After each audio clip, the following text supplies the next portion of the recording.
desertification and what's happening, because that's in sub-Saharan Africa mainly. But one important aspect is dialogue among countries, and also showing success cases where adaptation was taken as a focus, and there were alternative financing tools, like what's happening in Colombia in terms of debt swap agreements, Barbados, the same. So we need to shed light in discussions on what worked, and not just what worked, how did it work? So that can also be politicians in other areas, in other countries, with concrete examples that it's not just a promise, but it has happened elsewhere. What do I need to do to make sure and scale? So this word scaling we always hear about, but it's to take a successful example and see how we can, of course not one size fits all, but problems are the same, and when one solution works, why not try to replicate given the initial conditions in the country? In terms of trust, I think that's well said, and it's everywhere, and I think the shocks that are facing us today are more frequent and bigger. And whether it's the fiscal space that is available for countries to be able to take action, which shock should I prioritize given the fiscal, the very tight fiscal space? So it's I mean, the credibility gap that exists can only be narrowed through better communication. And I think that's an element which there's always areas of improvement. There's no best communication. There's always scope to improve the communication. I think social media plays a very big role, and being mindful to the different generations is also important, and including them in the dialogues. I think for COP, there's also the youth dialogue at the COP level, and the different initiatives related of action for adaptation. Sometimes loans, low cost, and so forth. And being very honest on what doesn't work and what cannot. That no. Yes. Commitment towards energy transition remains strong. And while there are turbulent times coming up, I'm pretty confident that we'll be okay. That being said, we'll close the session on government perspectives. And Vikas, actually move to you. What does energy transition? Thank you, Ritvika. Thank you so much. You stole a bit of my thunder in terms of how I was going to introduce this, but thank you. Morning, everyone. Thank you for making it today to this session. My name is Vikas Mehta. I am the Executive Director of SED Fund. SED Fund is a venture and a philanthropy fund focused on renewable energy based in the Netherlands. We have folks representing the renewable energy companies. The first one on further left, I have Vaishali Nigam Sinha. She's a Chief Sustainability Officer and co-founder of Renewable, which is one of India's largest. Left, the director of Indica Renewables, a diversified renewable energy company in Indonesia. So, Vaishali, if I can come to you, jump to the question, which is that we heard from Lokesh and Dr. Rania about the government perspective on what they're doing for the policy for their states and for the countries that they represent. But I just want to understand from your perspective at Renewable that how do you see the policy environment in India, whether it's at the federal or the central level or the state level, with regards to the pace and scale of RE growth? Thanks so much, and congratulations on this event. I think it's a very well orchestrated conversation.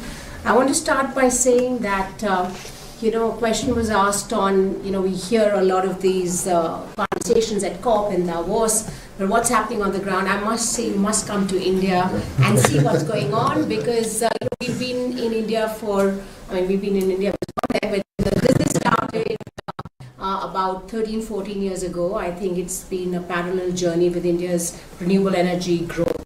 And I think when you have a leader with a vision, and leaders, if I could say, even in the state of Andhra Pradesh, just within months of coming into power, I must congratulate the government for coming up with a robust, integrated plan for renewables, green hydrogen, which really sends a messaging. I mean, we're talking about a messaging in the United States of pulling out, but then it's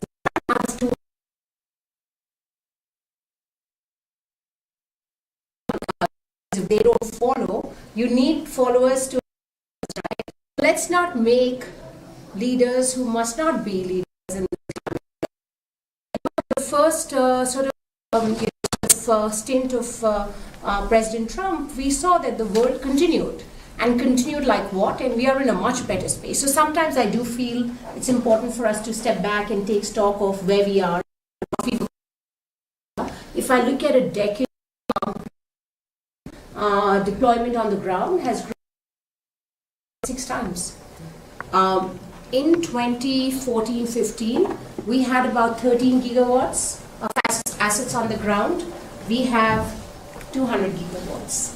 In 2019, we were at around 50, but now we're going to do 50 gigawatts year on year.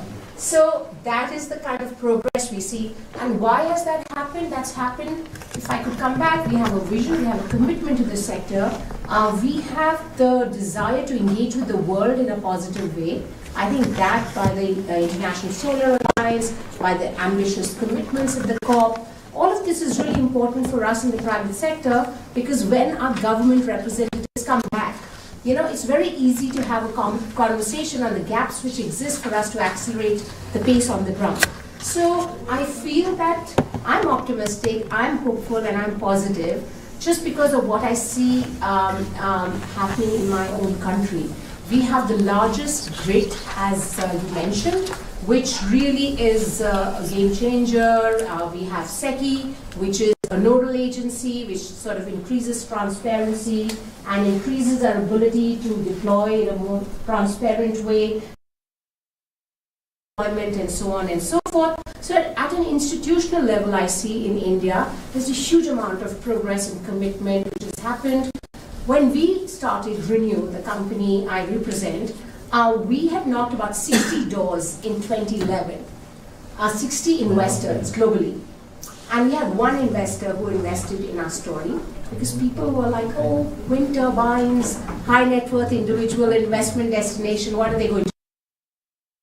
This model for solar, wind, hydro, pumped hydro, and a lot of innovation around how we can leverage these individual sources of clean energy and innovate in a complex way to look at round-the-clock innovation, etc., etc. So I'm not sure if this gives you a sense that at a central level there's a huge amount of commitment, and at the state level there's a huge amount of commitment by many, but not all.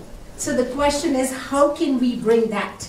How can we work on that to ensure there is a central and a state level sort of alignment for us to do more, right? And as I said, the Andhra Pradesh government is doing a great job, and we look forward to working with many other states in the country. And then the alignment at the global level at these events is just a kind of a teaser for us to go back in our own countries, and when the government interacts with the private sector, and then we work with communities on the ground as well to make things happen. We probably see the positive change we've seen over the last decade in India. Thank you, Vishali. Thank you so much. You know what, my selfish takeaways from what you just said are two, which is you mentioned the grid modernization and you mentioned the round-the-clock power. Two components which are absolutely essential when we talk about the integration of RE into the grid, and of course having, how do you tackle the intermittency of the grids themselves, of the RE itself. So it is great to see the commitment from not just the government, but also agencies like SETI and Renewable Power, which have also been part of those round-the-clock bids. So thank you for that. Pakashaf, if I can turn to you right now to give us a perspective from Indonesia. How have you seen the federal and the provincial policies shape up, especially if I can ask you since the announcement of the JETP 2 years ago? How have you really seen a company like which is very diversified in terms of its RE portfolio? How have you seen the policies in the country play out? Thank you. Very good morning. So my name is Arshad Rashid. I'm the president of Indica Energy. It's an integrated energy company out of Indonesia.